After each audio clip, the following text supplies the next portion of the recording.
भक्त माने कहती माँ को कारीगर अन्य प्रतिमा परी गढ़ी नाहंती, स्वयं आविर्भूत होइछंती माँ।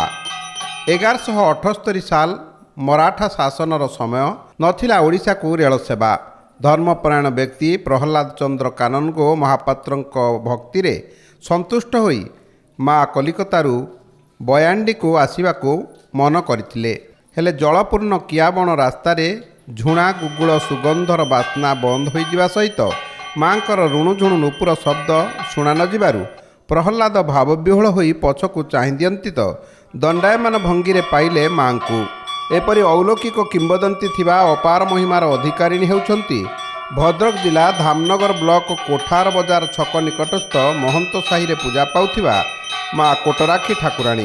1178 साल मराठा शासन रेल लाइन नथिला से समय प्रहलाद चंद्र कानूनगो महापात्र सी माँ कुठार नाकाणी को सी कलिकतारू नहीं आसते चली चली आसते माँ चली चली आसी आसला पर सी ये ठाकुर बयान था किंतु सी ये किया बण एवं पानी थिला जमी गोकुल गंधल बासना नुपुर शब्द न शुभिबारू सी ये अनेदेला पछक ये माँ रहीगले तेणुक जाकि रात माँ स्वप्न हेले तो मत आणिक मत छाड़देल से मो मंदिर तुम कर।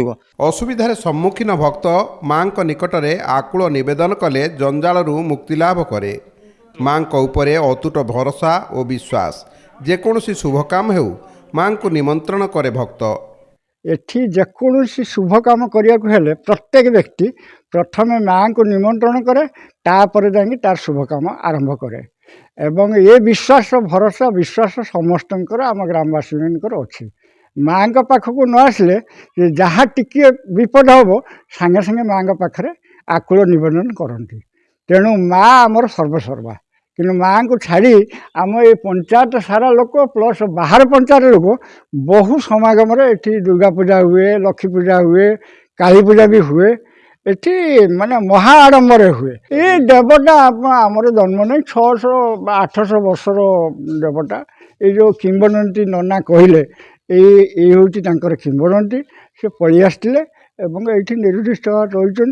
यही देव मंदिर परिसर रे पूजा पाउछंती देवी मंगला।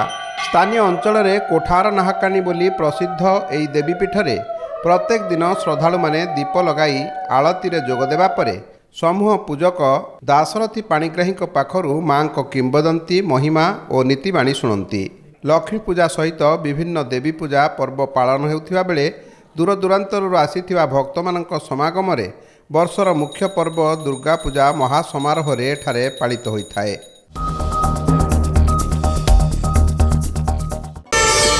प्रार्थना आम आनंदर उत्स।